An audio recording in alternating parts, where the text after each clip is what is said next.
we're live. Oh my, look at that. Wow. The amazing Foxy Lexxi is on the Love Doctor Livestream, and we have Koko as well. I am tickled pig by all. I haven't even had a drink yet. I'm just trying to get my drink out. Welcome, everybody. Welcome. Look at this. Kaya, so pleasure to see you again. Foxy, thank you very much for gracing us with your presence. It's amazing that you are here. You know what? Usually before we start the show, I knew there was one thing I forgot. I just needed to double check. The real.kaya.koko on Instagram is correct, and Foxy Lexxi official, all one word. That is on Instagram. That is correct. There we are. We're going to reiterate the big news that we gave away last week. We got people turning in, and I haven't even poured my drink yet. I'm just going to be doing this. Christopher, just hold your fucking horses. All right. I've got to pour. Oh, did you hear that? Did that not sound good? Did that not? Oh, that's the way. Mm-hmm. That's All right. Sorry. Just gotta get the last out of that bottle. I've got a dead man here, and then I keep on showing the label of this. These people don't sponsor me at all, and I think that's devastating to my heart at this point. Welcome everybody. Everybody's tuning in. Just say where you're watching from. We have Miriam FMK is hello from Salem. Welcome, Miriam. Welcome. This is all right. Tomorrow is there's Canada Day here in Canada, and how can there's an old Chris Rock joke about MLK Day, the Martin Luther King Day in the United States, where he asked the question is like, how racist do you have to be to not take a day off work?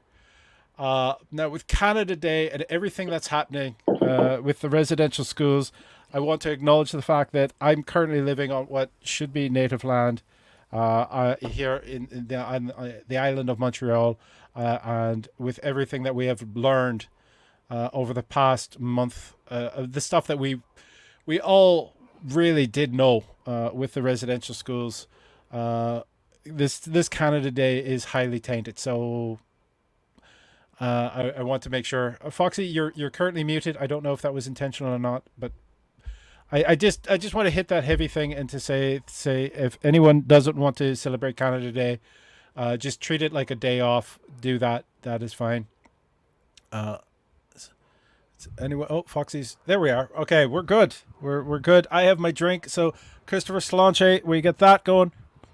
And also make sure tomorrow to give donations to Indigenous organizations in Canada, please. Yes, there's also the Indigenous Women's Shelter in Montreal is a prime one that I do donate to myself. Christopher saying is watching from work. Yeah, but boo. Bashak is working too, but from home. Hello, Bashak. Say hello to everybody there. We got Miss Kinky Karma is tuning in. Kiki, it's a pleasure. Yeah, I believe you're going camping soon, so enjoy everything outside. This are we ready? We get set. We got to tell people how they can do the questions. You can, if you're brave, you can put your questions. We're here to answer your questions about love, sex, and relationships. So you can put your answers just directly into the chat. We'll answer that. But if you're not quite brave enough to do it that way, you can always go to slido.com and use the event code TLD62. This is 62 episodes. There's been 62 episodes of this show since like the COVID lockdowns started. So we can do that. So you can put your questions in there anonymously. Is everyone you ready to take a look at what we have for questions? Or all right, we're getting this started. We're getting this started. Actually, you know what? Let's take just a second, because I feel like remiss here, because you've both been so quiet. I feel like I'm steamrolling you here, and I don't feel good about that. There's Kaya. How have you been? How has your past few weeks been? I'm happy because I got vaccinated not too long ago, and I'm gonna get my second dose very soon. So I feel like I can breathe a bit more easily. So that's nice. So yeah, it's been Perfect. pretty good. I've got my second jab already, and it's I'm jealous. it's close on 2 weeks right now, so I should be perfectly safe and all that. Foxy, this is your very first time on the Love Doctor Livestream. I'm very happy to have you here. How have you been? How have you survived through the entire lockdown? I mean, abridged form. We don't need like everything, like minute by minute or whatnot. First of all, thank you for having me. And how it been? Oh my God, roller coasters.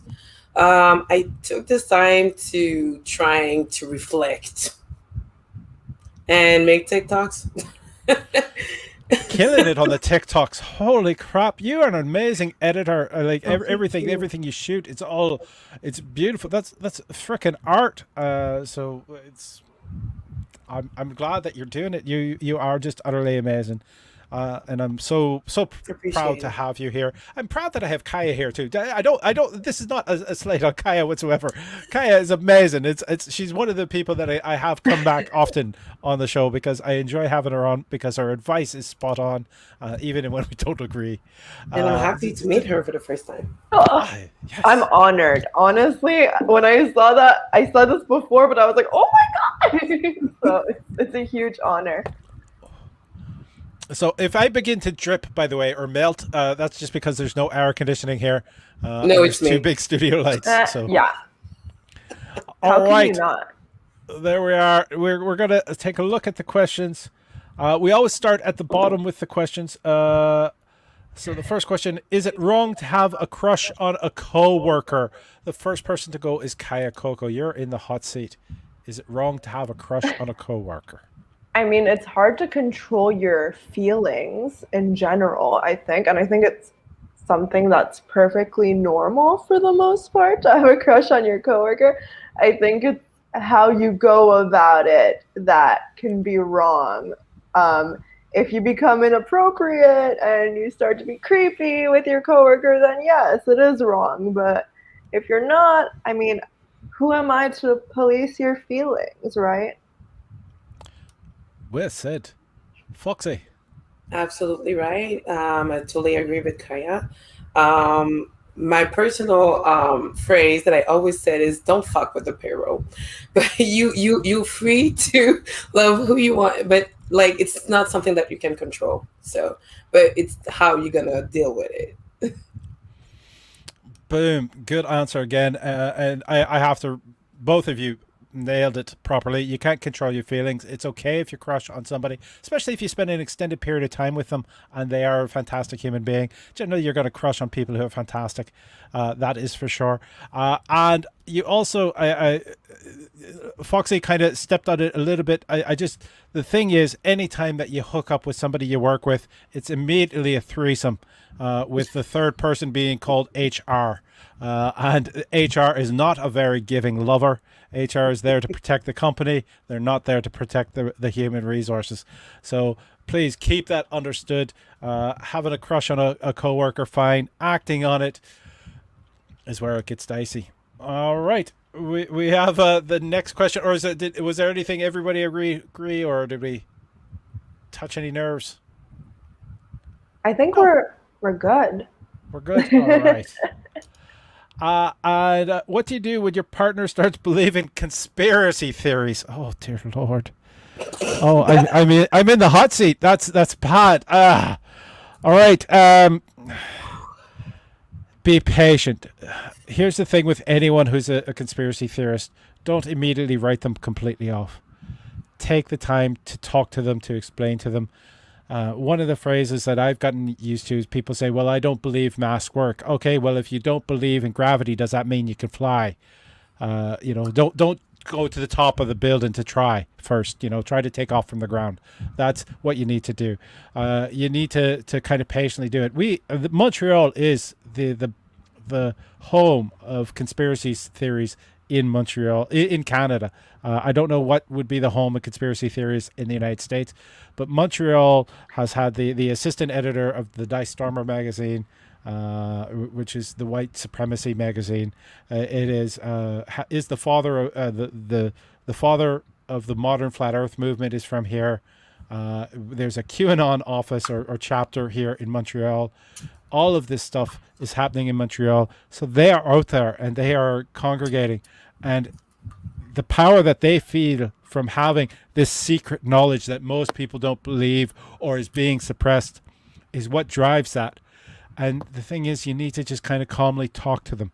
If you watch the Beyond the Curve documentary, there is a speech near the end by a scientist talking about how these people are questioning. If we immediately write them off or mock them, then they are going to bind together. What you need to do is let them question and explore and work with you, because they are just basically at this point failed scientists.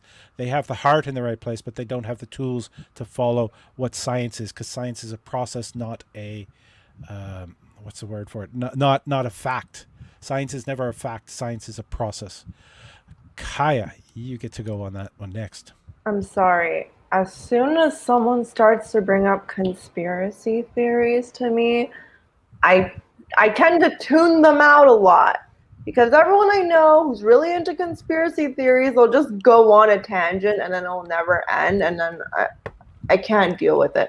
Especially if it's a conspiracy that is harmful to other people. I can't tolerate it. If it's at that point, I'm not gonna stay with someone who is going to follow those types of conspiracies. If it's a conspiracy like, oh, the government is hiding aliens from it, I can tolerate that. Okay, I can tolerate that. But if it's some other kind of bullshit, like, oh, masks don't work and they're putting like 5G in our COVID shot, I'm out. I'm out right away. I'm not tolerating it. You mean you don't believe that the government is hiding aliens from us?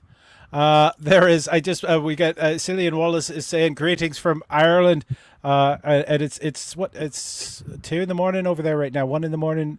in Ireland at this point in time. So welcome, Cillian. Welcome to the show. If you have any questions about love, sex, and relationships, we're happy to answer them. And if it wasn't for y'all, I'd be in the dark. We're glad that we're giving you a little bit of light here. That's what we're trying to do, is bring a little bit of light to everything. Foxy, what is your take on what do you do when your partner starts believing in conspiracy theories? Oh my God, already happened to me. Actually, it's like a lot of thing in life. I'm just like, you have the right to think and to explore what you want, what you think, but don't try to bring me in the side, because you don't want me to bring you in the other side. So it's like, it's the same game. So you're okay. I'm not going to blame you. I'm not going to get into a fight, but don't try me. Don't try me. Because my internal question is going to be, why? Why? And you're going to die hearing me telling you why, asking you why. Endless war. But no, I don't have that kind of energy. I recently had a discussion with somebody who was a strong. They're not fully anti-vax, but they believe that this is the global elites kind of controlling us, kind of thing. And one of the things they were saying, that the mask laws were unconstitutional, and that there's lawyers working on constitutional challenges. There was lawyers worked on constitutional challenges to seatbelt laws and helmet laws as well. Anything to do with public safety, there are people who are fighting it. We get Cillian is saying that he's the 69th subscriber to the channel. Welcome to the 6. I thought we had 69 already. I don't know if we lost one, but I'm glad that we're keeping steady at 69, because 69 is such a wonderful, magical number. I'd say it's overrated. But anyway, so you just not been with people passionate enough. We are. That's another story. that's another story. Is it a bad idea to bring up? Remember, please get your questions in. You go to slido.com and it is event code TLD62. And is it a bad idea to bring up anime on the first date? So Kaya's covered her face. All right, Foxy. Okay. It's depending what you want from from this date. Like, if you want to be like super selective and really like, I'm not gonna date someone that's not into it, bring it.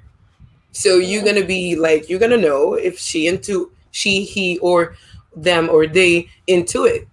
But if it's not your main interest and you can go around it, give some time.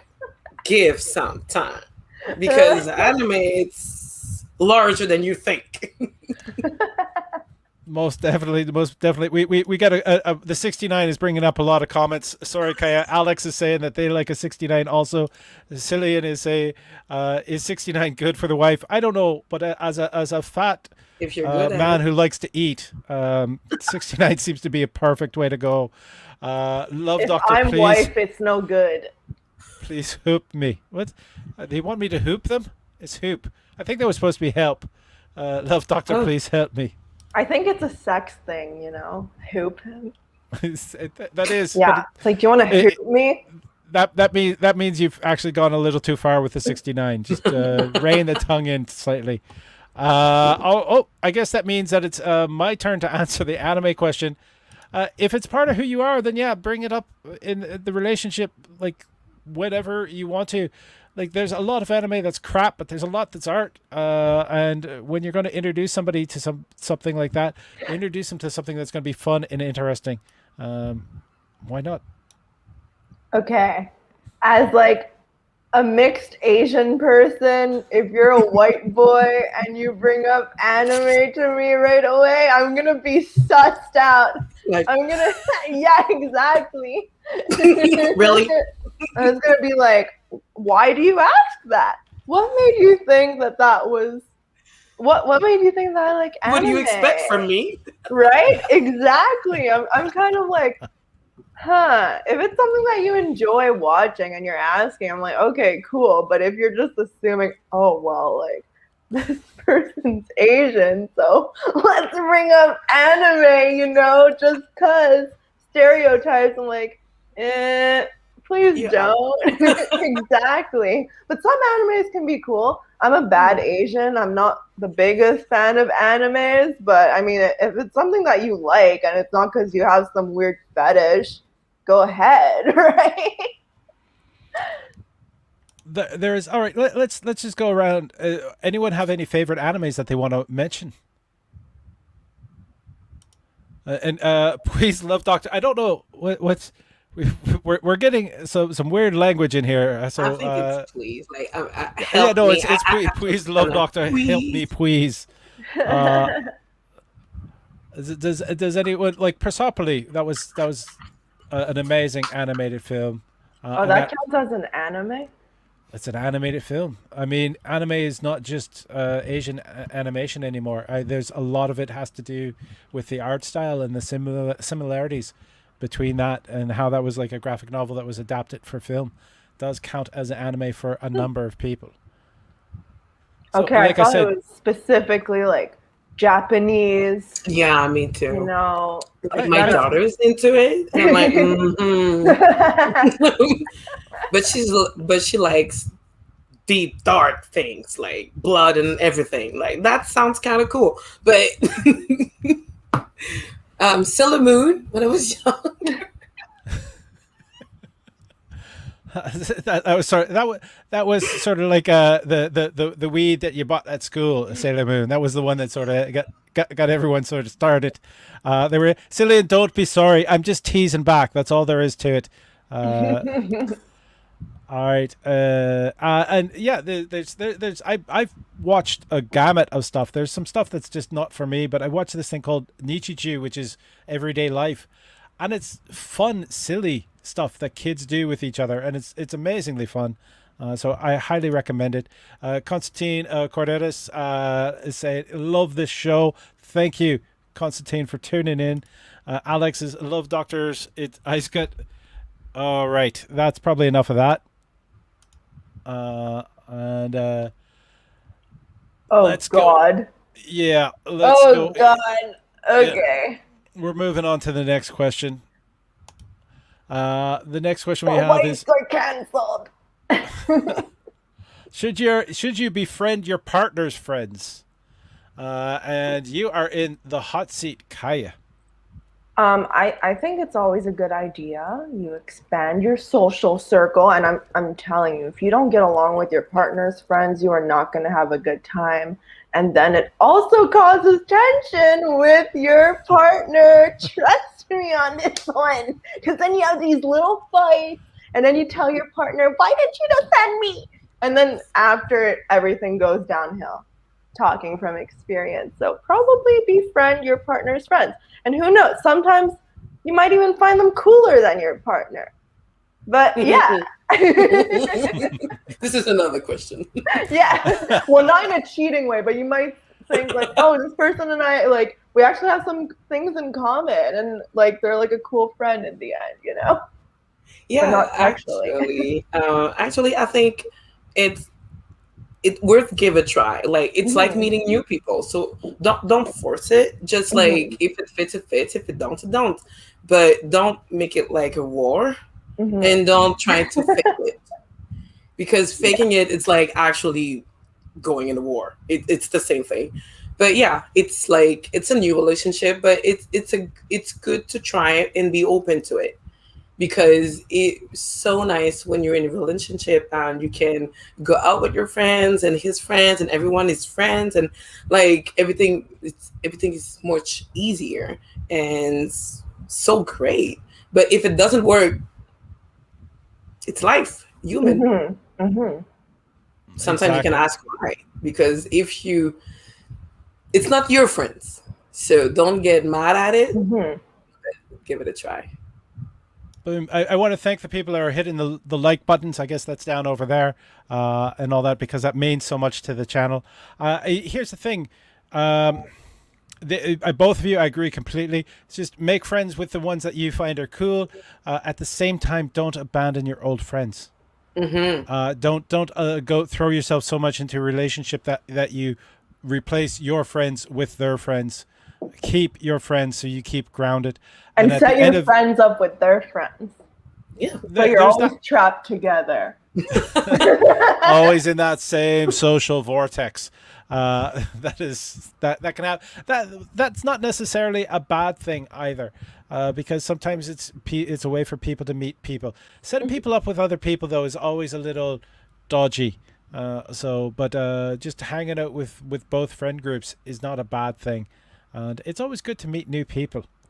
That's my take. If anyone has any suggestions or changes to that, we have some more questions. Are we ready for that? Yes, absolutely. Absolutely. My girlfriend keeps joking about starting an OnlyFans, and I'm not sure if she's joking anymore. Is she trying to see if I'm okay with it first, or hinting that she already has one? I'm in the hot seat. I'm not a mind reader, and I may or may not be subscribed to your girlfriend's OnlyFans. So how it is, there we are. That is. Oh, we made Celine Paul Hash. Yes, I've never heard of that before. There is. That's my manager's name. Here's the thing. It shouldn't matter to them whether or not you care, because if it's their source of income, it's them. Do they have a say of what type of job you do? Then fair trade to them if they want to go and do something that makes money, that allows them to pay for things such as your birthday present. Don't be judgmental. People need to work, and if OnlyFans is a way of bringing in income, then that's a way of bringing in income. Kaya. I mean, they might be hinting at it. I'd say the best thing to do is to ask and say, hey, if you have one, I'm cool with it, or at least I hope you are cool with it, because there's nothing wrong with doing that, okay? Someone who also has one, subscribe if you want. But yeah, so I think they might be. I mean, we're not mind readers, obviously, but the best thing to do in this case is to communicate and talk about both of your boundaries, right? So yeah, I mean, and what's the problem? If everyone finds your girlfriend hot, I think that's a great thing, I'm gonna say something on that a little bit later, but Foxy. Like everyone's saying, we're not mind reader, and if I will say about how I would play that, like, yeah, sometimes when people making jokes, it's like it's a part of reality, not what's already happening, but maybe she's trying to figure it out. If you want to know, actually, the best thing is to ask, like, hey, babe, you keep joking about it. It is a way to make me understand something. Do you want us to discuss? And it's something that every couple needs to talk about. I talked about it with my boyfriend, and I was like, what are you comfortable with? Because I'm not gonna do it. And so, at one point, he asked me, everything that you take for me, it's for me. And I was like, totally fine with it. And he knows what is on it. And OnlyFans is not only, it's not porn necessarily. So it's like, it's diverse. So you really need to talk and ask, because sometimes answers, real answers, are less intense than what you think. And sometimes it can be really sexy. And sometimes real good money. Sexy and good money, things that we need more of in my life. Cillian is saying if she's raking in on OnlyFans, then some of the cash for you both. Be happy for it. Definitely agree. Only if they're nice. Only if they're nice, and you're nice to them. Her success is yours in the relationship. Definitely, if they're unhappy doing it, then maybe encourage them to stop. But if they're happy doing it, let them fucking do it. And ask why. Yeah, ask why she's doing. He, she, he, they. They. And exactly. Why am I bothered if I am? Yeah, exactly. Oh, that comes down to the possessiveness in a relationship, which is such a nasty kind of thing. Which I think brings us into our next question, not related whatsoever, but my girlfriend talks in her sleep. It's cute, but a few times she said names that are not mine. Should I ask her about it? My girlfriend talks in her sleep. It's cute, but a few times she said names that are not mine. Should I ask her about it? Foxy, you are in the hot seat. Extremes, like sometimes you give names and it's not even someone that you know. Or it's in the past, it's a movie. But if you really want to know, again, the best thing you can say is ask. It's just ask. So don't bring like, so who's John? like going, just ask, not an aggressive way. Just like, I hear you talk in your sleep. It's kind of cute, but I was wondering if it's someone you know, or I should know. Boom. That a great answer. I don't think I can add much more than that. But for anyone that's thinking about jealousy, she's sleeping with you. Oh, right? Boom. Boom. I mean, that other name might be there, but that's not who she's actually sharing a bed with at that time. Kaya. I have a feeling I know who asked this. We're gonna talk about this after. No, but if it is that person, no. I mean, I talk in my sleep, and I'm pretty sure I've said my dad's name in my sleep too, and I don't want to have sex with him, so I wouldn't worry too much about it personally. But once again, as everyone said, please ask if you are concerned. And counter again. Possessiveness. It's you should not be possessive of your partner. You should be loving and supporting. And are the words "I love you"? Here we've got this is a brave person doing a non-anonymous question. Are the words "I love you" still valued in today's relationships? That's the question. Are the words "I love you" still valued in today's relationships? Kaya, you are in the hot seat. I like that question. Me too. I have this thing. I don't like being told I love you if it's not followed by action that actually proves to me that you love me, because I've been in a lot of relationships where it was always thrown around, but I didn't feel it. It didn't feel like there was any care that went in with it. So to me, well, as cliche as this sounds, someone's actions are going to show me more than their words. Because it's easy to say I love you, but it's not easy to show someone, and it's not easy to show that you care, you know? So, yeah, I mean, it's nice to hear, but I think that at the end of the day, to me, it's about what you do and not what you say. Brilliant answer. Great. I totally agree. And for me, I would say words I love you. It's dependent on what it means for you, what it means to the person that's telling me I love you. If it's been said too early, I would have like a red flag because I'm like, okay, so you're probably the kind of person that say this easily to other people. So it doesn't mean it doesn't have the word that it has for me. So, and absolutely, I need actions because, yeah, it's cute. I love you. Yeah, good. But why, how? I need to see something. I need to see, not big action. I don't need to see flowers or whatever, just small things that really proves me that you attached to me. But yeah, I love you really, it's going to mean what you want it to be. And don't, when you say those words, don't feel entitled to have the same response because you choose to say it. It is not. 2 cents. That 2 cents is easily worth $5 in today's market. I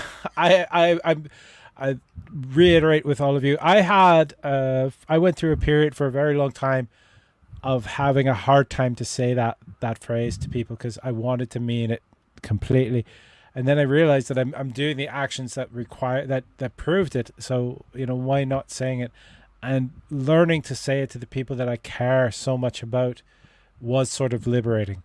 But I've never, ever said it as a casual throwaway thing. It is something that I've only said if I absolutely meant it. And so saying it when you mean it is still valid. And Kaya has brought up a brilliant point about the fact is you only do it if you truly, truly believe it and you back it up with action. And that is the important thing. For those of you who are joining us a little bit late, I'm just going to remind you we're answering your questions about love, sex, and relationships. There's the little thing going along the bottom there, just underneath Foxy Lexxi Brown, is you can ask your questions anonymously by going to Slido and use the event code TLD62, or you can be brave and ask them in the chat. We got Cillian is going, yes, doctor. I believe that he's given us a little heart in the fingers there. So yes, I love you is still valued in today's relationships, Constantine. I'm definitely going to say that. There's people, and I don't know why he put in there in today's relationships, because there have been people who've said it falsely in relationships in history for like a long time. So, always make sure it never really counts unless it's backed up with action. Kaya has been absolutely correct. All right. We've got some loaded questions. There's one that's directed directly at me. And I guess I'll have to do that, and we might have to skip the question that's after that, just because of how it's worded. How many women have you slept with, doctor? Right. Are we all gonna do drop a body count number? Is that what we're doing? I can tell you the number of women, but I won't tell you the number of men. All right. Just as a quick thing, I'm not sure. I'm not sure.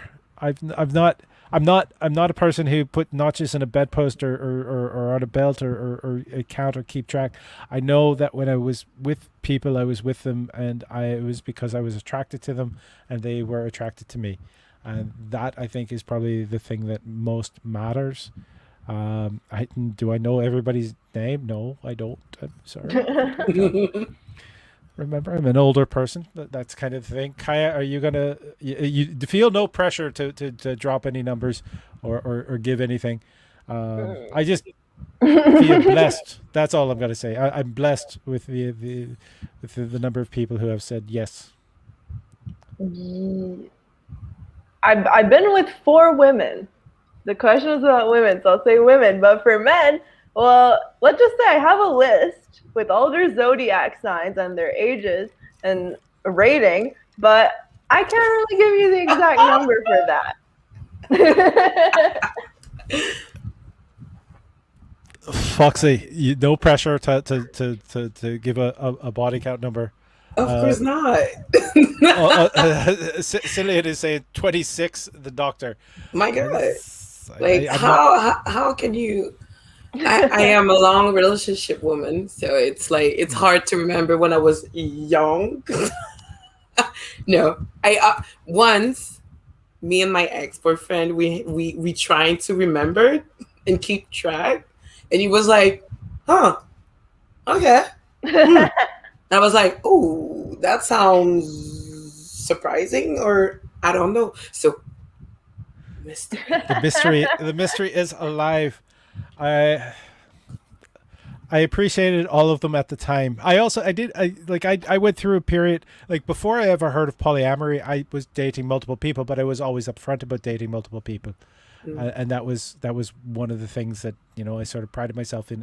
I never slept, I never cheated on anyone. I never slept with somebody without my partners being aware, and that's kind of a key thing.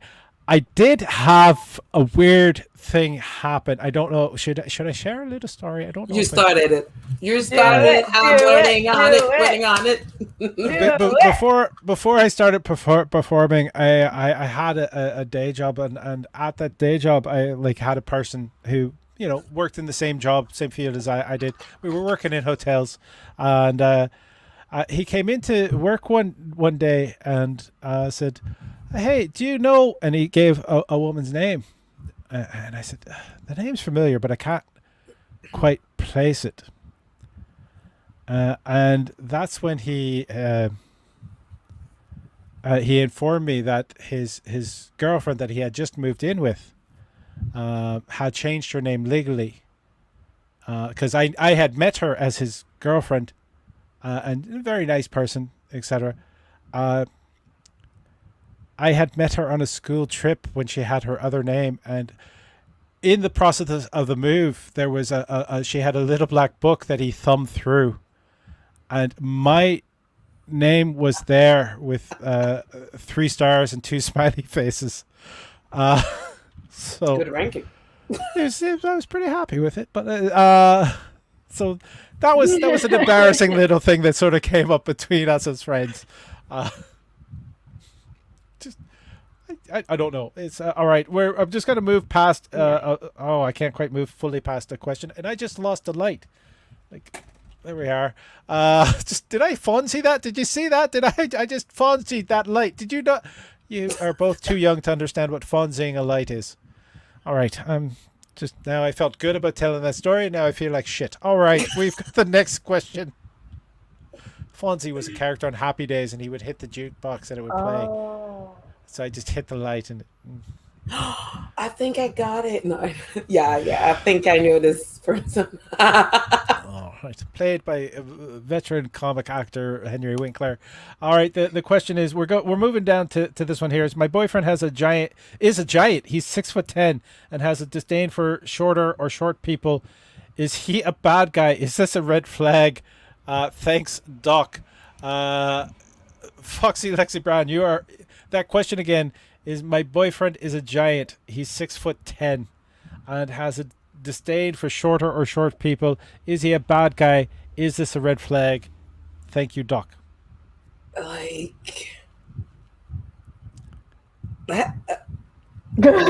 why you would be a bad person for that? It's a preference. Maybe I didn't fully understand the question because English is not my first, but The one of the words that's in that question. I'll just bring it back on screen. Yeah. Is he has a disdain, which is a disdain. Right. For shorter or short. People.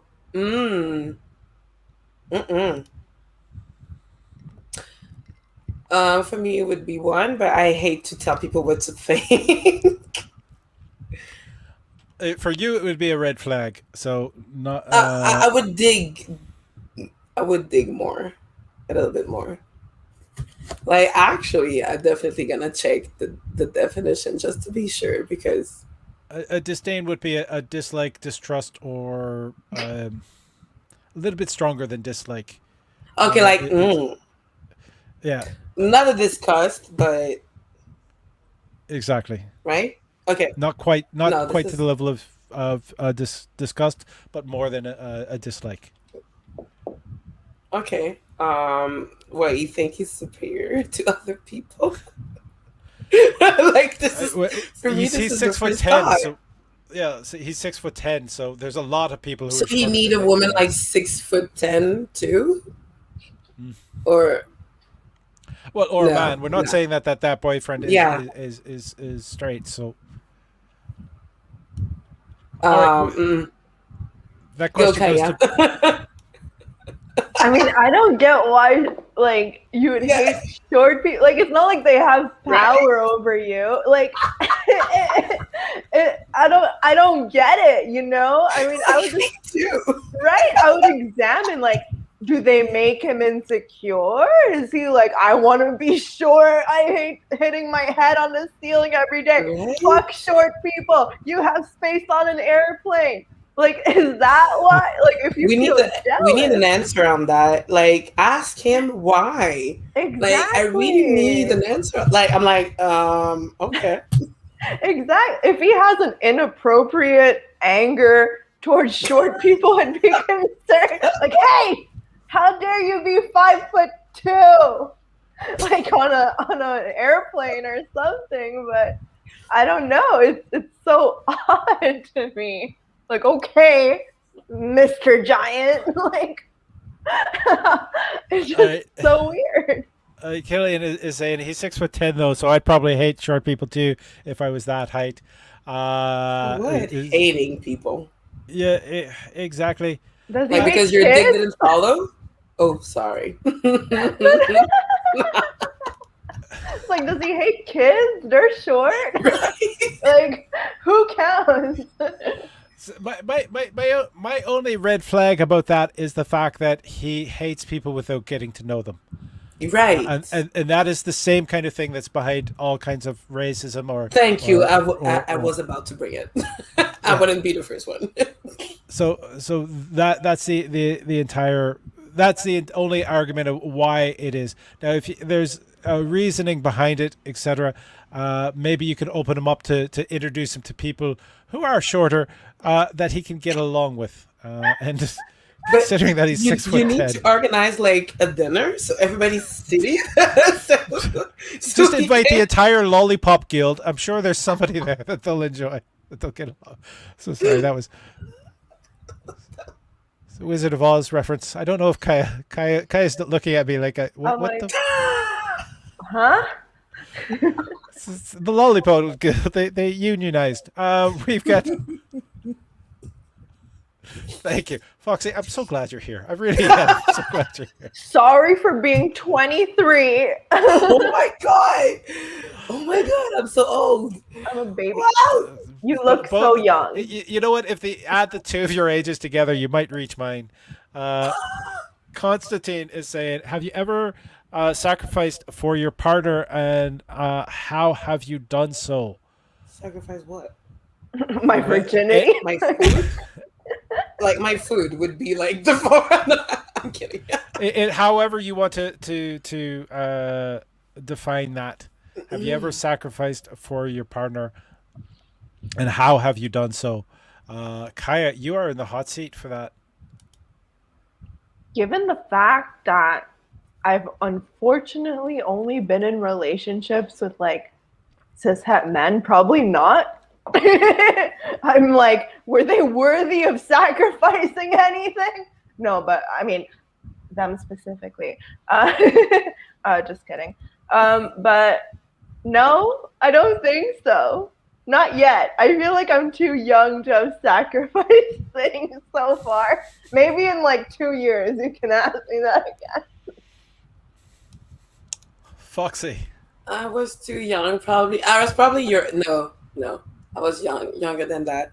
Um, yes, yes, because I thought for some things it would be like proving that I really love him and I really want to do the best that I could, but realizing later that if she really loves me, it's not supposed to be sacrifice. It's supposed to be a compromise. Mm-hmm.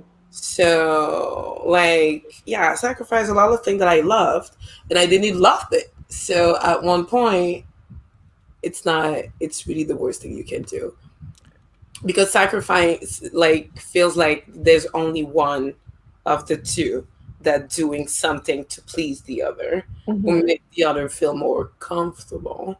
So there's no discussion. It's not something that we are having in consensus about it. So yeah, I've done this and tried it. Been there, done that. Got the T-shirt. No, not loving it. Mhm. All right, I want to put Constantine back up on screen. Constantine is an actor and agent based in Montreal, and Killian's here saying Constantine is looking kind of hot. So Constantine, you've got a fan in the audience. Ooh. I here's the thing. I'm a performer, and I dated somebody who I met while I was performing, and after we were in a relationship for several years, they got jealous of me performing, so I stopped performing. Without having that creative outlet, I ended up having a bit of a breakdown, Hmm. and that was the cause of that. So I ended up going to performing again. Then we eventually had a discussion where it's like, look, I was miserable because you were out performing and on the road, etc. And it made me miserable. You recognize that, you stopped performing, and then I saw how miserable that made you. I don't think the two of us can be together without one of us being miserable. So we are That's still in touch. We are still friends, but it did end the relationship. So again, if you compromise your core beliefs or your core wants or your core desires or your the core to your being in a relationship, there better be something very worth it. And I yeah. don't think there can ever be anything worth enough giving up your core. And you actually giving up the chance to find someone that could be like totally in it. Like Mhm. I found someone is not just into it. Is like so excited to see me perform. Like it took days off job just to see me perform. Like I want to drive you to Quebec City. I want to be there. I want to be there. So you want to be everywhere. I'm like I'm stuck because I'm like wow. I've been with so many people and they were like yeah, it's cool. Yeah, you're Foxy, but you're mine. It's like yeah, you can feel the but he's like, oh my god, he's the first one. If you ever come see me perform, I'm not gonna tell you where he is. You're just gonna hear him yelling Aw. like it is the first time is out. That's my number one fan. Number one fan.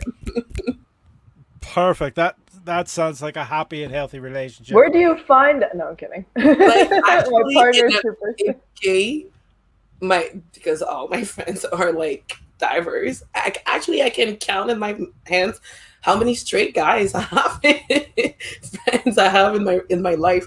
In a gay pool party, I it was love that. it's I was That's there, no makeup, amazing. no hair, and he found me actually. I love that. That's amazing. Boom. Boom. My That's partner's that's super supportive too, so it's great. that It is makes you feel so much better. hmm They're that there is the like greatest filming thing. your pornos. They're like, Like yes, give me sweetie. some legs, give me some Yeah. work it, babe, work it. Whoa, whoa, whoa. Spread Give me your some boots. ass High cheeks. boots. I love the boots. And just Oh, dive in on the world. Dive on the. She likes it really much like that. All right, there is. That was probably too much information. We got. All right, the next question is. Where'd it go? I want to avoid that. Should we be There it is. scared? It's something I don't want to put on screen. Is my wife deadlifts more than me, doctor. It makes me feel like I'm a cuck. Am I wrong for this? That is the question. Yes, Kaya. Um, I second that. Yeah. Foxy, yes, sorry to Judge. make you spill the drink. Like yeah, cock holding or what? Because like definitely. let's look at this. Your wife did Sorry, this I'm more than you. laughing. It's not cool. No, it's cool. This is an entertainment show as well as we're giving advice, but it's for entertainment purposes only, legally. But we try to give good advice. But the same thing, your wife did this more than you. Be proud. Holy crap, she's in shape. She can be that husband. Yeah, I'm. That's amazing. That is definitely amazing. And if you And she's two of with you are happy you. and respect each other, and she's with you, she's chosen you. Don't try to Yeah. run away because she could fucking kill you. But this is She can lift you during sex. oh yes, so to have a woman who could toss you around, that might be the thing you want. Right? It's at that point you're not being a cuck because she's the person she's choosing to have sex with you. Like if she's tossing you at the door, inviting someone else in, yeah, okay, then you're a cuck. But that's not the definition of a cuck. And what's wrong with being a cuck? Seriously. I some people like it, some people don't. I think it's a compliment. I have a lot of submissives that love to me. It's cool, but you need to be into it. You need to be into it. Exactly. The next question we have here is cheating ever. I think that is every okay. I think that should be ever okay. Is cheating ever okay? Foxy. The fuck is that? All right. Like, what the fuck? Like for real? That's not even a question. Like, I'm asking everyone that asking that kind of question. I'm like, is cheating ever okay? Okay, so if someone's cheating on you, is it okay for you? Let me know. Maybe it is for you. But in my world, so you got to find out that they can deadlift you. bitch, try me. All right, you know what? I would say cheating is okay if you want to be an asshole. That's the only thing that makes it okay. If you want to be an asshole, then go ahead and cheat. Like if you want an open relationship, then you discuss that and you have that. You negotiate that in your relationship. It's not even cheating. It's at that point it's not cheating. But to go and lie to your partner, then that is being a bad person. Mm-hmm. Okay. I'd say fundamentally cheating is wrong because it's like saying, oh, is lying ever okay? But if let's say we're going to go with nuances, I've seen cases where let's say my friends were getting abused and the only way, I mean, obviously cheating itself is not okay, but for them, let's say the only way they're able to get out of it was when they started seeing someone else who helped them get out of it, let's say. I mean, of course, there's nuance to everything. Fundamentally, no, it's not. I mean, it's kind of in the name, you're cheating. But I can see the nuance, let's say, in those types of situations. But there's one point I want to mention. If you're ever playing cards with the devil, you can assume he's cheating, so that is in the rules. All right, and now for the next dreaded question that we have. Hold it just a second. We got a comment has come in here from Killian. Is cheating is okay in Donegal? No, don't put down those people. I don't. What I just said those people. I feel very embarrassed that I called the people from Donegal those people. Yeah, I live in Canada for fuck's sakes. I'm trying to be good. There is.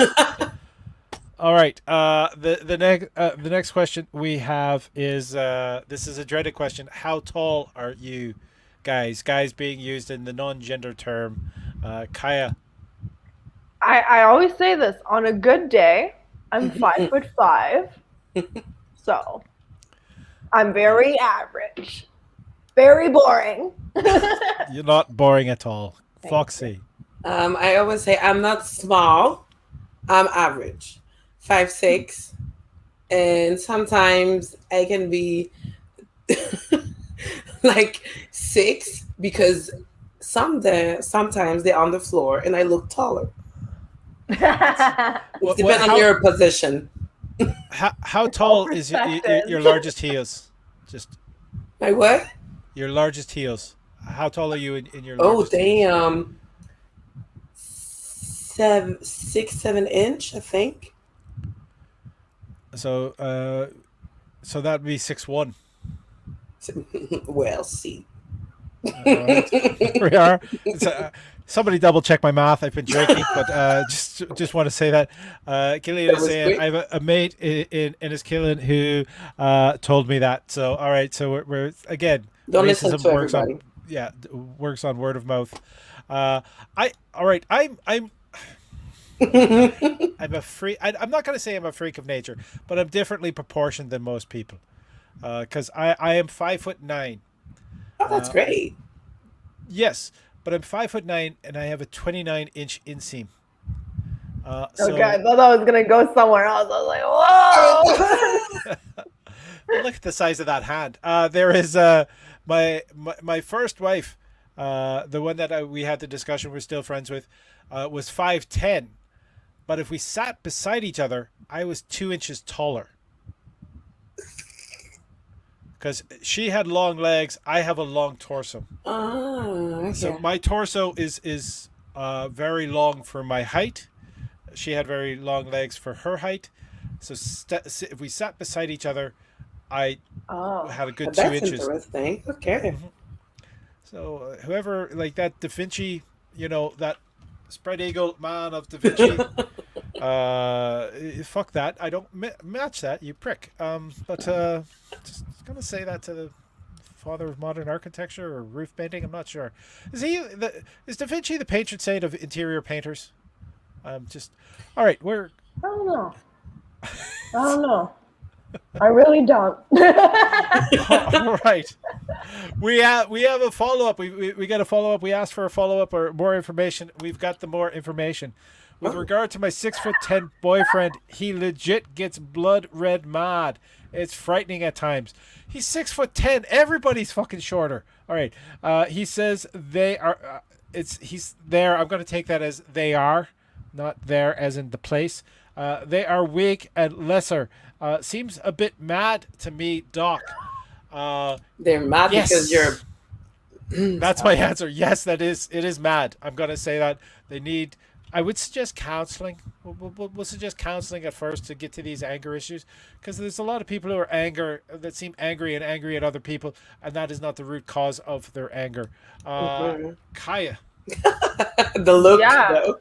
right? I'm like, whoa. Okay, first of all, on the weaker part, Hmm. you have never gotten into a fight with a 5 foot tall girl, have you? No, he did. He did it. You know how vicious they are? One of my friends, I wasn't in this, one of my friends, 5'10", gets into a street fight with a 5 foot tall girl who lost. My 5'10", short people are the most vicious people I know, okay? don't Like, stereotype like that. But no, it's okay. the short people you've met are some I'm of the gonna most call vicious myself people. short, okay? Yes, like they have the power to be vicious, okay? So I don't think that that's true. My toughest friends are the shorter ones. But Oh, yeah, I don't know. If someone gets inappropriately angry at that kind of thing, I think any kind of anger that's inappropriate for the right? most part just doesn't seem right. No, So definitely it's not. right. Like if short people anger you, what the fuck else will anger What's the you too? problem? What's your problem? Like, Right? Exactly. Killian is pointing out that guy would probably hate you, Kaya, Well, he just can because. fight me for all I care. All I'll right, show him I'm not weak. we'll get that on pay per view. Yes. Foxy. wow, it's the weak part for me. Like, I have a thing for weak people, and definitely it's not because they're small.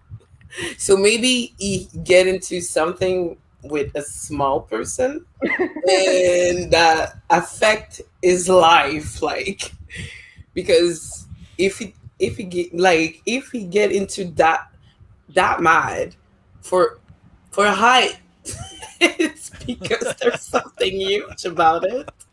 Like if I'm taking that space and I'm that small, bitch, I'm tall. Hmm. Like That that was brilliantly said. I let's decompress that for just a moment, and the fact that if if you're taking up that much space in that 6'10" monster's anger meter, then you are not small. You are obviously very large in their view. Right? Come on, dude. Boom. That was Meet me at the park. and we're not talking about the wonderful song by oh shoot. There's a Montreal musician that had a song about 3-4 summers ago said "Meet Me in the Park," which was brilliant, and it wasn't about fighting. No. I'll have to look that up because it was wonderful. Here we go. We've got some comments are coming in fast and furious here. Women are truly a heavenly blessing. A blessing to be thankful for daily. Definitely agreed. Yeah, Killian saying he would slap that guy up. He's 6'11". All right, we just opened up the first Love Doctor MMA pay-per-view. Randy Newman was wrong. Short people have a reason to kick you ass. There we are. You know what? I've never been a fan of violence. It's because it's not I am. just because No, I'm kidding. not good at it. There's play violence that you know occasionally we get into role play that's fun, and you know the odd bit of spanking is good, but it's I love mind fucking. mind fucking. That's the best thing for me. Yeah, Killian is saying kick you ass. All right, kick you ass. That's we should probably get that on a T-shirt, just like one of those like things. Just looks like it's make people go, what the fuck? All right, I just read. We have the next question here. I normally don't suggest that any of the performers, any of the people on the panel opt out, but you have the freedom to opt out. Saying I don't want to answer is always an honest answer, and when we have these questions, when we get these personal type questions, rather than people asking for just advice. The next question we have there is, when did you lose your virginity? When do you think is a good age? The person who's in the hot seat is a Foxy. It's when it's a good age. Like there's not an age. There's two good. There's two parts to that question. Yeah, I know. All right. There's not a good age. It's like when you feel comfortable about it, when you feel it's meant to be, and don't feel that you're being forced to it. For me, it was I think 13 or 14. But I was with this guy for a long time, and we're still friends. So I don't feel bad about it because it wasn't like a one night stand, and he just disappeared. Like we talked about it, and I think it was one of the most safe and comfortable way that happened, and I'm really happy about it. So yeah, but there's no age. Like my daughter, for me, I'm telling you this, it's not happening next year. Not on my watch.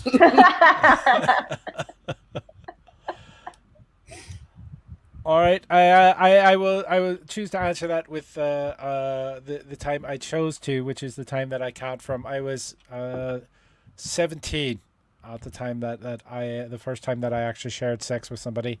I prefer the term shared sex rather than to have sex, because makes it an object that people can steal or take, and it should never be considered that. It's something that you share with other people. I love this. So that is my take on that. But yeah, Foxy is completely right. It's when you're ready and that you're not pressured to. That is the most important thing to remember. It's when you want to and you're not pressuring anyone else. That's the only thing I would add to what Foxy said. Kaya. I've said this before in another episode, but I thought I was late. So I was out of high school. I was in CJEP, and I was 17, and I was like, oh, I'm so late. I thought I was. Then I go to university, and my friend's like, oh, I've never had sex. And I'm like, why the fuck did I do that? Just because I felt like I had to. Right. So right. I really think there's no specific age. Just really do it when you're ready. And you don't need to be high or drunk to do it. No, no. If you need that, then you're probably not You're not ready. ready. Yeah. And anyone that will have sex with you while you're high or drunk is they're abusers. That's it. Totally. For a person who puts on shows that happen in bars, I will not discourage people from going home with each other while they are drunk for the first time, but I'm saying wait till the morning. Wait till you're sober.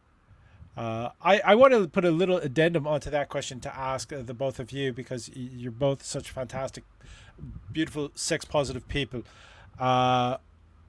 Do you think there is a societal pressure? Kaya, you sort of mentioned that you felt you were late. Do you feel that there is a societal pressure?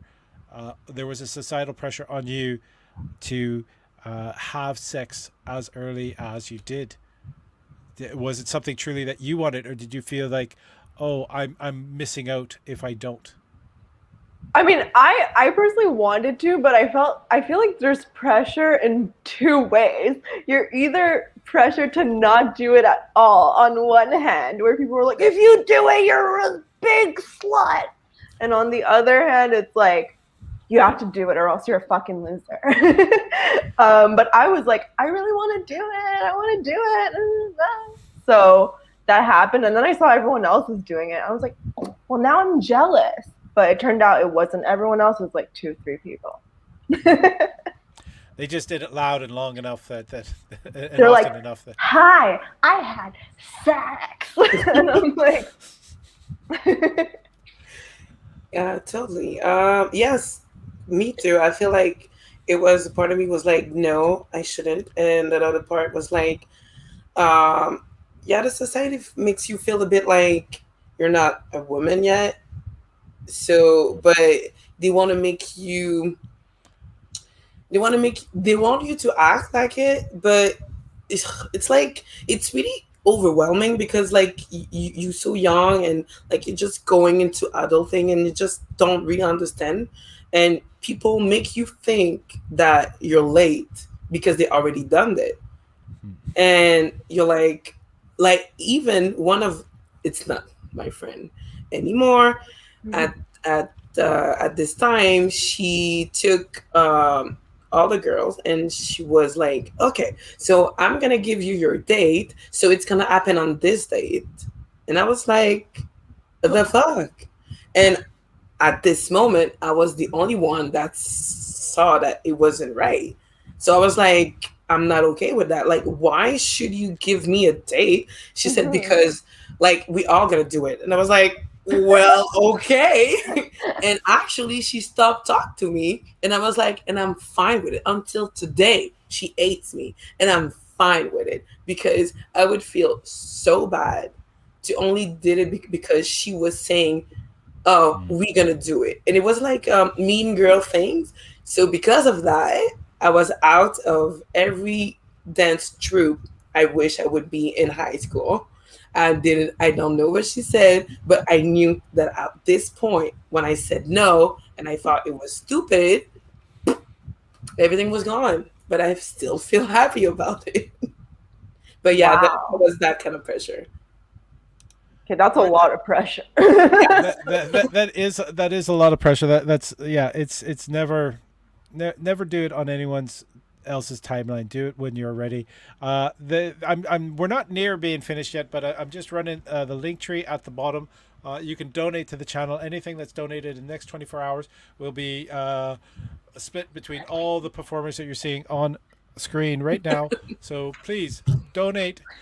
Go ahead. The top link on that link tree is buy me a drink, and that'll go towards all the performers that you are seeing on screen now. So please and thank you. Help support us do this. One of the reasons I want to mention about the societal pressures, though, is there was a scandal out of the UK in the past week or two with a large chainsaw store was selling bikinis targeted for girls as young as 9 that included padded bras, like padded tops. I fucking hate that. Sorry, I fucking hate that.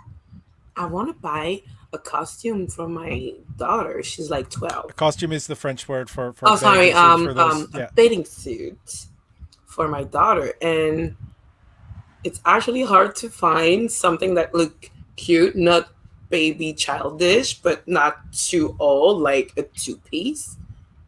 But this is the only thing they're trying to sell us. And with Pat, I'm like, why? Exactly. Why? And I feel, and I didn't realize it until I have my own daughter, actually. And it's really it, and it's weird, but actually makes sense for a lot of things. That's weird. Definitely. Definitely. We're gonna move on to the next question. Is all right? We're back to our 6'10" anger machine. Oh my god. He respects me because I'm 5'10" and a woman, and that's a respectful height for a woman. So he hates most women, basically. Right. That's what I.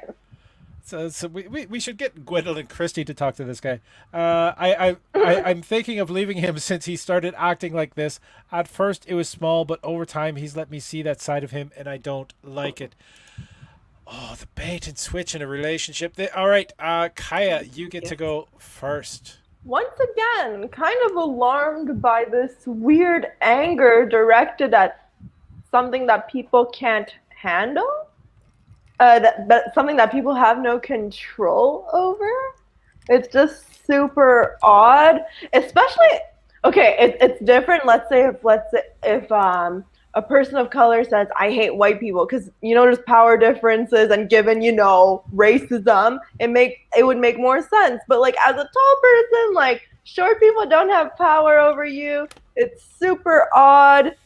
It makes you feel mad because they don't have power on you. Right? It's like they want to dominate. Like that's what it feels like, Or maybe this is what he wants. Exactly. Just to It's throw maybe in some eugenic shit. He's like, we need to create a nation of 5'10" and above humans or something like that. as a 6'10" person, he's probably every politician who's ever created any laws have all been shorter than him. Please don't let this person become like a leader. He's gonna execute all short people. Please. Yeah, but the guards he would hire to use the guns wouldn't be able to aim that low. There it is, Foxy. Well, so she was saying I think, or he, I didn't see the Or way. they, I don't know. Yeah. They So said they're a they- 5'10" and a woman. Oh yes. Oh, okay. Look, if you feel that you don't feel comfortable because that person have that kind of ways to think, you actually have your own answer, because this is not right. As Kaya said, I was thinking, if I'm not even that mad in front of a racist. So like, I can control myself. Why can you not? Like, what's the problem? Like, maybe he needs a 5'6" dominatrix to own his ass. Maybe this is what he needs. I don't know. Yeah. Maybe You need it's to evaluate. Why? Like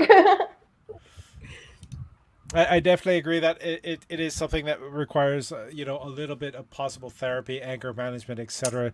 To delve into.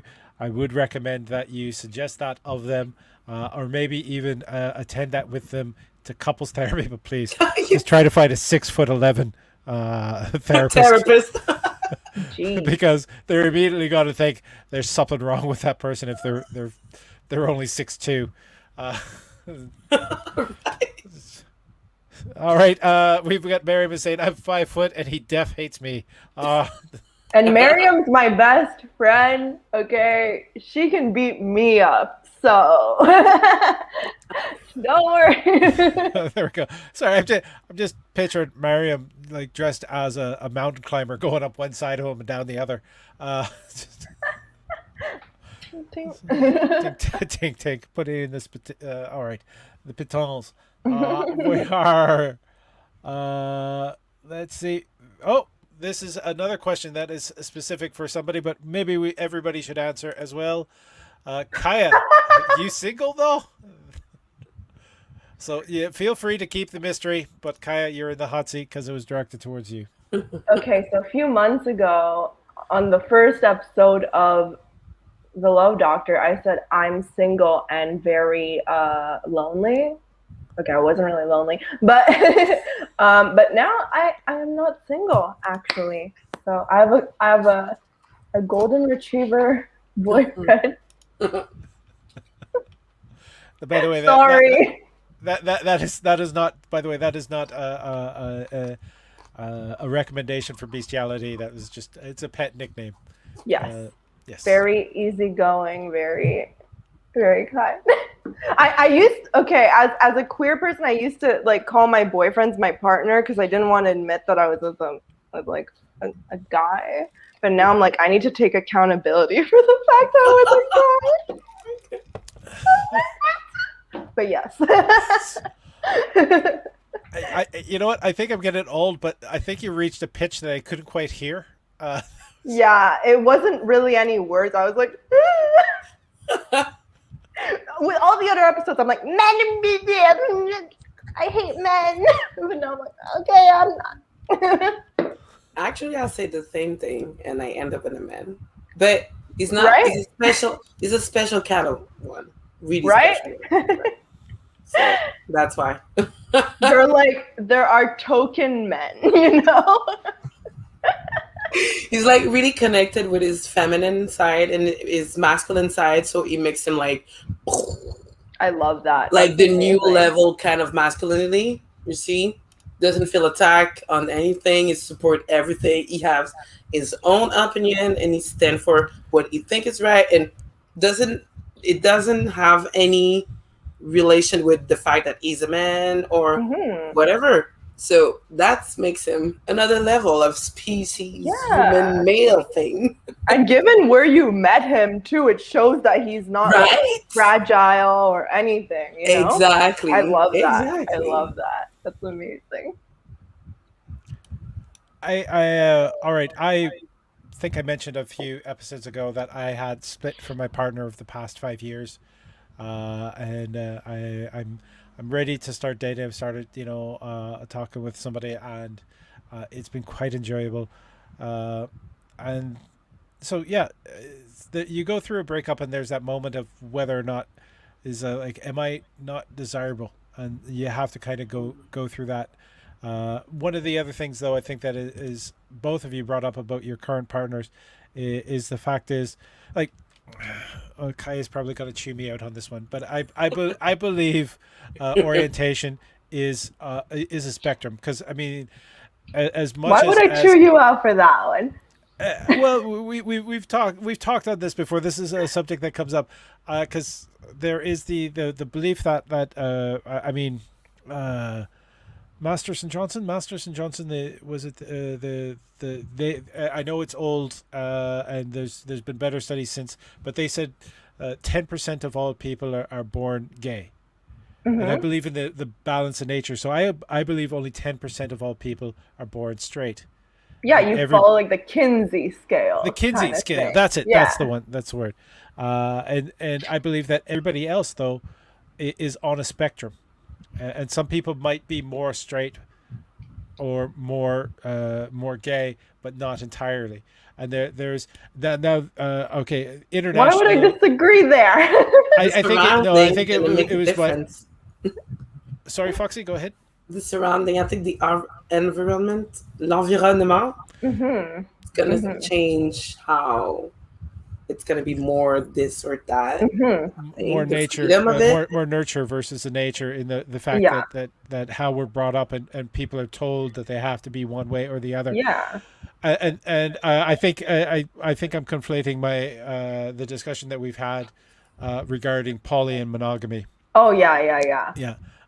But the thing is too is the fact is like even in the gay community there is a lot of distrust for people who don't define themselves in either the straight or gay camp.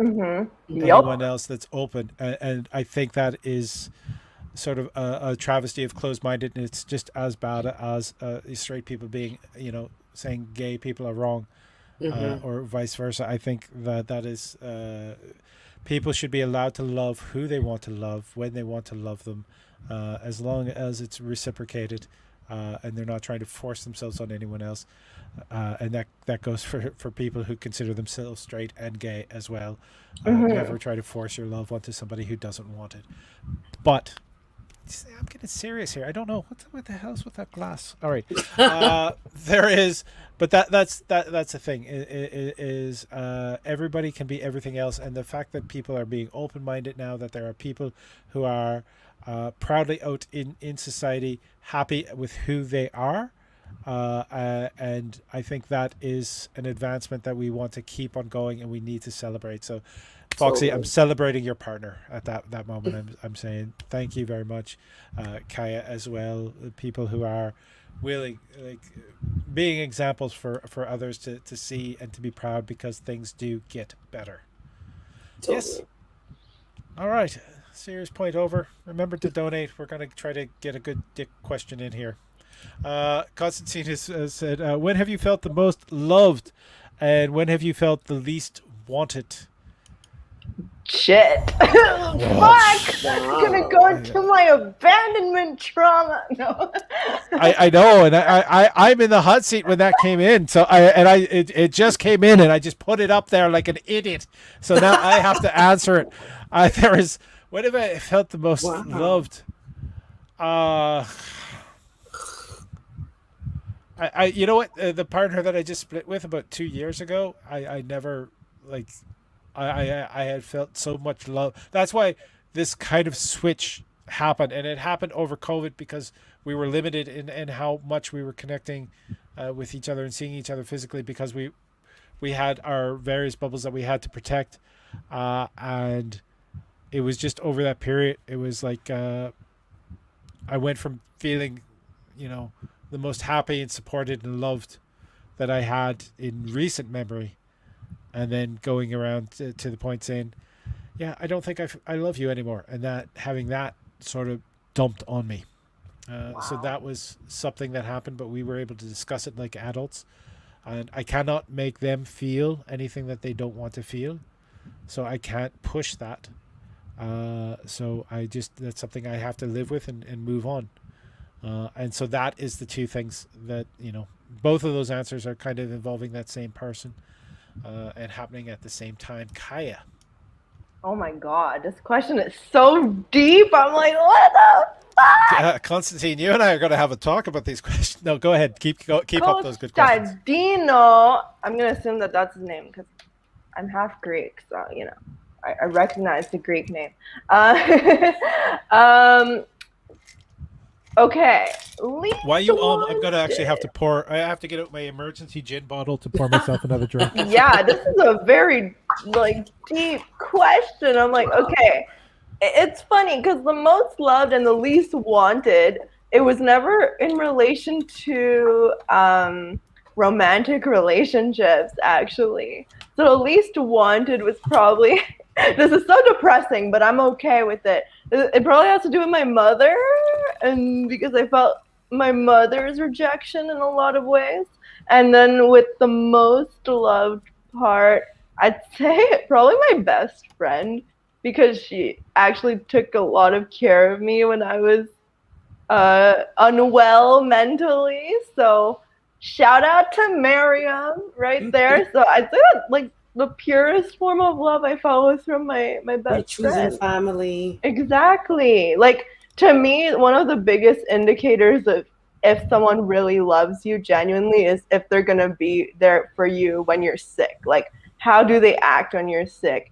Because I even read this whole study that disappointed me that said that a lot of men leave their partners when they get cancer or things like that. And that got me so mad. So I think the person who's there for you when you're sick. This is actually one of the questions I tell my friends when they ask me, should I do this? Should I do that? Did I really love him? I'm like, imagine if he's sick or he have a huge accident. Do you still love him or her? Yeah. And if you do, there's something. If you don't, it's just it's a passion thing. Yeah, it's not exactly. That's Yeah. like the biggest indicator. For me, the less wanted would be when I was young, and actually sometimes for about the society, like everywhere, like I'm black and I'm a woman, so I'm like, who really need to want us? So I'm like, that was the whole battle of my life and my career, just being black and the woman everywhere, and just trying to kick doors. That's why I'm like the fierce and warrior. That's my brand actually. In my mind, I'm not a princess. Everybody call me queen, but I think I would be the one that would be in the battle, filled with all my girls, because this is me. I want to fight with everyone, but not fight, but fight with everyone. Um, and the most love, I was actually blessed with love in my life, but not in the right way always. Not always in the right ways, because love can be good, and sometimes it could be like harmful or whatever. But I think my boyfriend right now and my daughter, she have that kind of love that someone told me, like, she actually feels that she loves me the way a mother loves her daughter. That's kind of like, ugh. I think nothing can be, any relationship could be the love of your actual daughter. Shout out to my daughter So at this point in time sweet. as well. Oh. My daughter just bought her first house, Ooh. and she understands that I work in entertainment, and so she has pointed out to me that they actually have like a guest, what they call a grandma's apartment with its own entrance on the side. So she said, if you ever need a place to stay, so she understands where my So career is cute. going, is what I'm saying. Uh, That's so cute. This is love right here.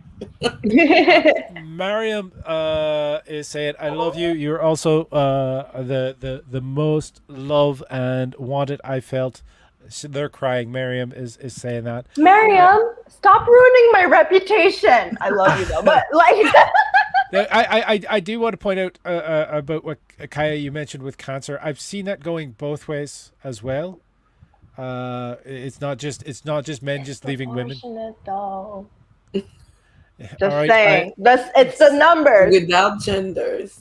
I, That's what you want to I, say? I know both a woman and a man who are with their partners. Well, actually, sorry. Um, there's a woman I know who got engaged, and then shortly after she got engaged, she found out her partner had MS, and she has been going through everything with them, and currently they are wheelchair bound, and she loves him dearly, and she's staying with him, and she's being there, and she's had to basically quit most type of jobs. She freelances from home at this point in time to support the both of them, and that's what's happening. Another friend is it's actually a relative of my brother-in-law. His brother married a woman and then discovered that she had MS, and he was with her to the very end. Even though he was a gentleman who modeled as well when he was younger, and it's not like he wouldn't have had the opportunity, but he loved her so much that he stayed with her for everything, to the point she loved to paint, and when she lost the ability to use her hands, he would hold the brush and listen to her instructions to do the painting. Aw. Right, the romance that was in that relationship is just amazing. And there was one anecdote when you mentioned the sickness that reminded me. I was seeing someone, and I still great love for this person. They are a very good friend. But I was living in Toronto, first time like in Ontario, living there, and I got sick, and I couldn't get. I had no doctor. I didn't know how to get a doctor or anything. I had a friend, a person I was seeing, because it was a security building. get into the security building because I wasn't responding to the buzzer. Get in and then pound on my door until I crawled from my bed to let them in. And then they helped me back to bed and they made me soup and they stayed with me for 3 days to make sure that I could be healthy. And so that is a moment of feeling loved. Love. You're definitely right. Yeah, very much an amazing person. Talking about love, there's the little donate button is running along the bottom. It's not a button, you can't click on it, but that's the link that you go to. And this is where we come in with the next question, which I sort of already partially answered. Is Doc, what is your current relationship status? I'm beginning to date. Also, would I box Jake Paul? Please I've heard do. he's a horrible. All right, you're saying don't box him? Or No, please do. please do. Why should I mess up this pretty face though? It's I think most people understand that whoever that person is probably toxic and they're avoiding him. So if we give him FaceTime with me, then he's gonna share off of my fame. So no, I'm not. I'm okay. I'm okay. Not. I'm a lover, not a fighter. There you go. All right. And Killian is saying I put that fucker in a box and forget about him. I believe that might be 6'10" boy that he's talking about. Sancho Deal. I'm not familiar. Does anyone want to fill me in what Sancho Deal is? Nope, I don't. No fucking idea. All right. Well, there goes that question. All right. Show us your eyes. I've never trusted a man whose eyes I can't see. I just got to say, well, then you're just not going to trust me. And I'm okay with that. If that is the one thing that is holding you back from enjoying the show, I apologize, but that's the way it is. And our next. It's because you'd be too turned on if you saw their eyes. So yeah. What was it, Kaya? You called me a gilf once. Yeah, exactly. You're a gilf. A deal. No, she gilf. called me a Oh gilf. shoot, the kids. Okay. Grandpa. Yeah, I got it. All right. So the next question we have here is dating a new guy. Yay!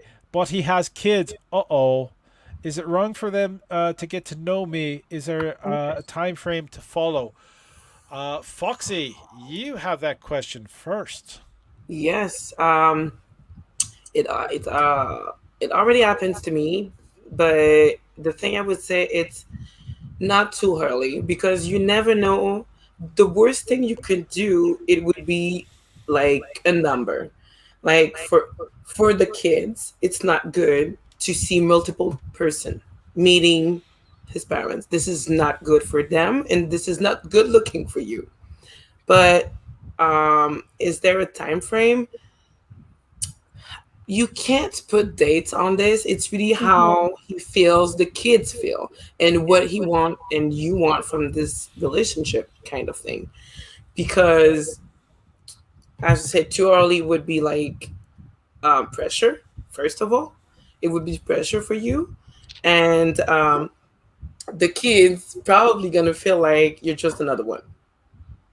So they're gonna act a certain way, and depending on how old they are, they're gonna act a certain way with you, and maybe the kid's gonna make you feel like, I maybe don't want this kind of relationship.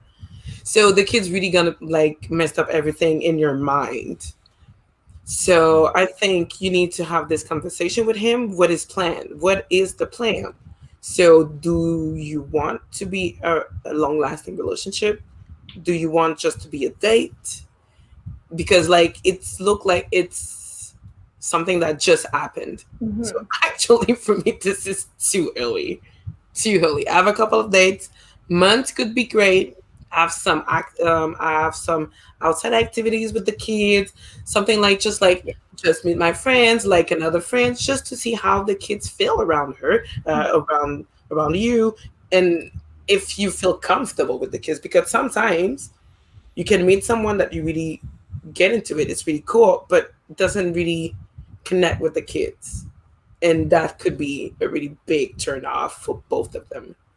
So too early is not good, and trying to make it like really slow with the kids. And sometimes it's better because it's gonna give you time to see how much you really want to be into this relationship.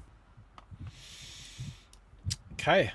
I second that. Also because, I mean, thinking about it from the child's perspective, what if they get attached to you and then something Mm, doesn't go well, knock on wood, and then they it's too kind of late. build this bond and then you're gone from their life right after.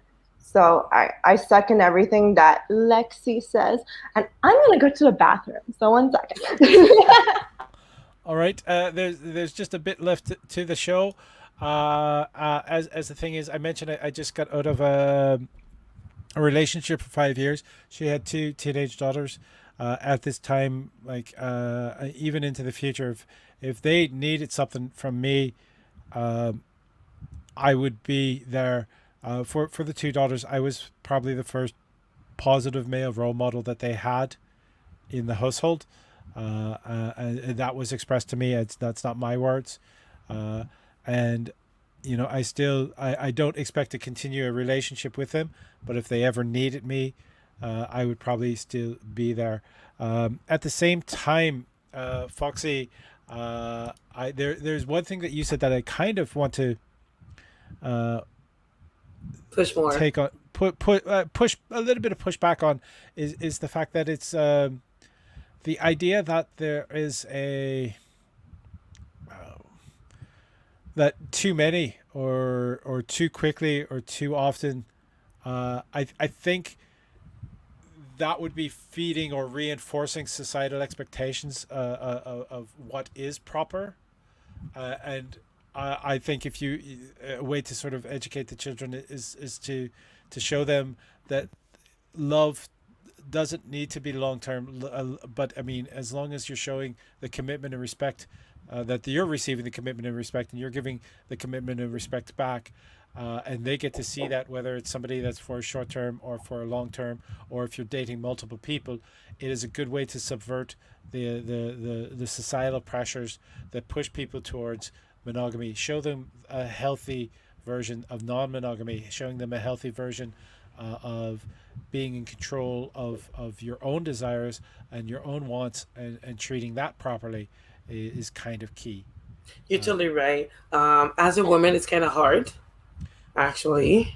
And Um, that's why subverting it would be important. yeah, as the mother, if I act this way, it would be hard because I have a daughter. It's always like I have a daughter, so yeah, it's a discussion to have. It's really something you have to discuss with the kids, and it's been what how old they are, because sometimes they don't really understand things the way you explain them. Sometimes they gotta say yeah, yeah, but 2 hours later they gotta talk to your mother and say like stupid thing. You're like, oh my god, why she say this that way? I just explained to her.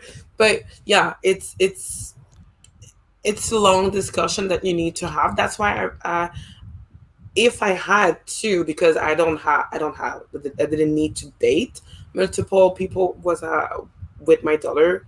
So I just think that I would wait until I'm sure, because Uh, sometimes people made some not bad choices, but sometimes the person that you met it have like a twist, some red flags, and you're like, ooh, maybe I shouldn't. And just like, okay, that was one it. Okay. But I don't really need to show her that side of it, because this is kind of my thing. Like, yes, she's my daughter, but she doesn't need to know everything because Hmm. it's still my life. Like my Yeah. mom doesn't really doesn't need to need know. to know Understood. everything. Uh, But it's really like I get it. I totally get it, and I love your perspective and the way you said it. my when when my first marriage ended, my daughter was actually from a very young sort of dalliance. I guess that would be the right word. Uh, so when my first marriage ended, which was not her mother, I dated multiple people, and my daughter was aware.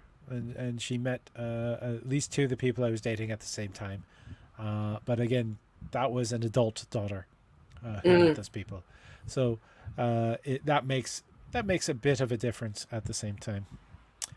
But that being said, again,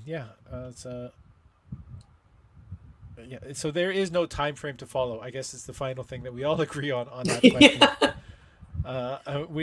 We just have a few questions left. Constantine has dropped in with another one. When have you felt the most loved? No. We did this one. We did that one. Okay, all right. What did I see a bump? Oh, okay. I just accidentally. Sorry. It just flashed on my screen, but it was just the repeat. The next question we don't have many questions left. So if you have a question you want answered, you have to get it in very quickly, or else we're going to be ending the show. My man grew a quarantine beard. He's proud of it, and it's scratchy as fuck. Any ideas of how to talk to him about it? I'm in the hot seat, so I got to talk about if I date somebody with a scratchy beard. There is, I think the way you just put it is prime. Just let them know, I'm not very comfortable with your beard. I find it scratches too much. I don't find it sexy. I know that you're very proud of it, but, could you reconsider maybe trimming down just for the kind thing? This is the same thing. Your partner or partner's grooming styles are their styles. And you have to appreciate and understand these. These should never... I find these are little things that shouldn't be a deal breaker in a relationship. If they are a deal breaker in the relationship, maybe the rest of the relationship isn't built very strong. And at the same time, you can't dictate what somebody's like. One of the questions I get so often is my partner wants me to shave my private bits or whatever, and that is the question. You can't dictate that to your partner. You do have to understand that occasionally it'll make people less willing to go down if they're going to end up sounding like a cat with a hairball, just like that's not a very sexy moment. At the same time, Lexi, you can laugh. That was meant to make you laugh. So, all right. There is, at the same time, there will be restrictions that it's obviously, if it's scratchy as fuck as you put it, then it's going to be possibly impairing your desire to nuzzle with them. And if they like being nuzzled, then they should be feeling the loss more than the pride of being able to grow that quarantine beard. Lexi, it is your turn with the question. I'm a kind of direct person, really. I don't turn around when I just say like, that's cool, that's really great, but I really lose focus when we kissing because I'm trying not to like get like actually stuck with your beard, so it really distract me. I feel not that comfortable. Actually, if it's happening, because I usually met and date guy with beard, is like because you need to take more good care of it. So maybe it's dry and you need to have a more intense care of it. It's like hair. It's really intense care. And sometimes my friends just like, oh my God, it's too much. I just need to shave it.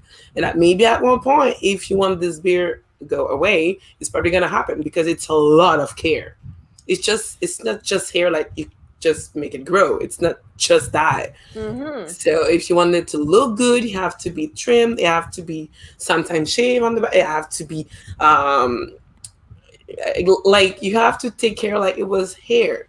So there's something beside it. And if you go down there, I'm like, sorry, I'm totally losing focus right now. Like I feel I don't feel good at all.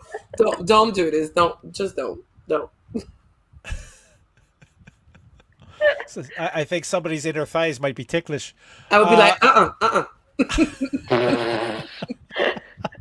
That's probably the only thing that I do like about beards, the way that it feels within your like. But it's too scratchy because it's dry. It's exactly. I don't know. I would, yeah, like you, Lexi. I'm pretty direct. I'd be like, dude, like. My situation. Yes, like you're gonna give me acne I don't want that right now. Please, like, can I interest you in some beard oils or some conditioner, some shampoo? Because I know some people don't clean their beards, okay? Like, some people's beards smell like asshole. And I'm just like, right? So it's like, send them a YouTube video, how to take care of your beard. You know, if it's making you uncomfortable, you should talk about it because they don't have to get rid of their beard. Yeah. You can, but you should be comfortable. And you're gonna be the only one that's gonna get bothered with it. Exactly. So frustrated. Yeah, if you're direct, like Lexi and me, just say, dude, like this is too much. Or if you're indirect and more passive, just be like, hey, I found these oils. Like, you should try. Let me do it for you. Exactly. Let me play a game. Yeah, let me give you a face massage. Sorry, that was way too jigsaw the way you said that and then smiled and leaned into the camera. Play a game. Let's play a game. Just really. Killian is there saying good night, guys and girls. It is actually about a 3:45 in the morning currently. Oh my god! Good morning, Killian. Good morning. At this point. So, good morning to you, Killian. Thank you for tuning in as long as you did. We have another question coming in. Just a reminder for people that the way to donate to the channel is in the link tree. It's at the top. Buy a drink. You can use that to donate to the channel. We definitely appreciate it with the amount of stage time that we've lost over the past year. It's been quite heavily. I want to point out I have not shaved for 2 days. Can you tell? Like I'm an old man and I cannot grow facial hair. I have this mustache. Do you want that mustache? Just I'm not quite showing the eyes here, but if you look, like, if you think I should be able to grow facial hair just because you see that mustache. That mustache is like 3 months of. That was 3 months of being sick to be able to get it to be visible. Like, if you think I can grow facial, like, where are my eyebrows? Can you see that? Like, my eyebrows should be visible. They're not visible at this point in time. It's just I don't grow facial hair is what I'm trying to say. And the best starter kit to be a drag queen, though. No, exactly. Yeah, a good base. I have a good base to start with to be a drag queen. I wish I had the talent of movement to go with that as well. But our last question that we have here, this may be our last question. Oh my god! What is this? You're the best, actually, but oh my god! All right, so this is complaining about the questions, but I'm not complaining because it's amazing questions. Thank you very much, Constantine. Totally. Thank you. What is your deepest regret? Kaya, you are in the hot seat. What is my deepest regret? I'm gonna go with something that's no, it's not deep at all, actually. Maybe not going abroad for a semester or two in university. I feel like it might be too late for me to do that right now, so I feel like I missed out maybe on doing something that could have been really interesting and good for me mentally, maybe. So yeah, probably just not going to a different country to study. Not like I could have afforded it, but like I wish I could have done it. Constantine is the entire question is with love, is as he puts it. I'd like to answer this question last, so I'm going to sort of jump the queue to allow Foxy to answer this question next. Like, that's kind of tricky for me because that's one of my goals in life, to have not no regrets, but actually I'm trying to do things that I don't want to have regrets later.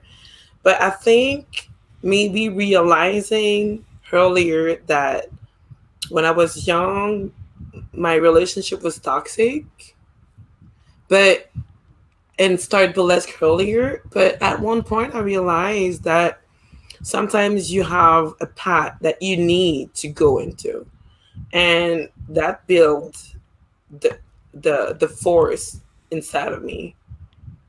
because I was able to get out by myself and just like fight everything and just be not not be down about it, but just being stronger. But yeah, maybe realizing and step out earlier of this toxic relationship, dangerous and toxic relationship. Like actually, when I step out, you said I was moving to Quebec City. My mom helped me to just get out, and we faked a whole story just to bring me out of it. And he told me, I'm gonna find you and I'm gonna kill you. And I was like, you know what? I'm going to Quebec City, so half of the job is done. Waiting for you, bro. Wow. So yeah, this is so yeah, and I'm back in Montreal. So let's see. Boom. All right, it's hard to top that one. Definitely, all right, I have. There's one thing. I don't want to regret anything because I am the person I am because of everything that has happened to me. Every Exactly. bad thing that has happened to me has helped bring me to this point. Every lesson I learned is part of what I bring to being the love doctor, to be answering your questions about love, sex, and relationships. I'm not speaking just book learning, but also how I feel in the attempt to be honest with everybody. Uh, though there's one thing that sort of haunts me a little bit. I don't think I'd be here if I had followed that path. I don't know where I would be. I don't know if I'd be in a better place or in a worse place. And I don't want to think about whether or not that would be the thing. But I was presented with an opportunity at a point in my life which I said no. It there was a young performer who I worked with. I'd almost feel quasi like a mentor at the time, and they had an opportunity to go to LA. They were going to LA for 3 months, and they said they had the apartment, but they didn't know anyone down there at the time. And they asked me if I wanted to go and stay with them. And right at that period of my time of life, I had just met the woman who my first wife. And I said, I really would like to go, but I'm in this really good relationship right now, and I don't want to screw it up. And I didn't go. And that person went down to LA and ended up having a fairly successful career. And their best friend that they developed down there, my first wife liked to point out how much that that person reminded them of that reminded her of me. Like I was so similar. Like it was like a swap out situation. And I don't want to give any names, but that was like if I had gone down there with them, would they had actually met that person, which could have changed everything for them to the worse, or whether or not I would have been part of that circle at the time. So that's an entire thing, and maybe when we end the broadcast, I'll tell you the more details. But if there's anything that could be a regret, that could kind of be a regret considering how much the first wife ended up hating me performing, is to actually just to follow performance rather than following the relationship. At the same time, I had 14 years with that person. At least 11 of them were wonderful. So, you know, that amount of happiness, I don't know if I'd really want to give up for just the chance of something. I'm not the type of person to buy lottery tickets.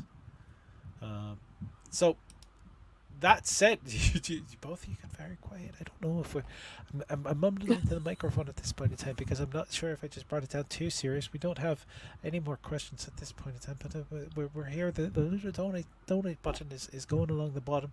So just below the lovely Kaya Koko, it's there. Look at that. Just fantastic. I've had two fantastic guests on the show tonight. Like I'm so blessed that you people out there are watching, that we have all these fantastic people that are there. Like even Foxy is moving her fingers along with that little donate to the channel using the link tree. It is there. Oh, look, look. I do have one other major regret is the fact that I didn't change the name from my manager's name to my name for this show. I just kind of clued into that Who about the fuck is Paul? yeah, that's that prick who's my manager. Oh. So that has been up all show by accident. I was wondering how Killian knew that name or why he was referencing my manager earlier, but it's there and that's the way it is. I've been the Love Doctor. I've been here with the fantastic. Let's just kind of bring this up here. We have the fantastic Foxy Lexxi official on Instagram. Foxy Lexxi Brown is here with us. Thank you very much for Thanks being to here. you guys. We have the amazing Kaya Koko, the real Kaya.Koko on Instagram is here. My manager's link is the same one. All the shows that he produces are going to be on that thing that has the donate link. So that's all down there. I've been beautifully blessed by having two fantastic performers here. Constantine is saying, my love and appreciation to you and your guests, Foxy and Kaya, as well as you, the Love Doctor. Thank you. We want to thank everybody who tunes in, especially everybody who donates to support the channel and keep this going. If I can, one final thing I want to say to everybody out there is be kind.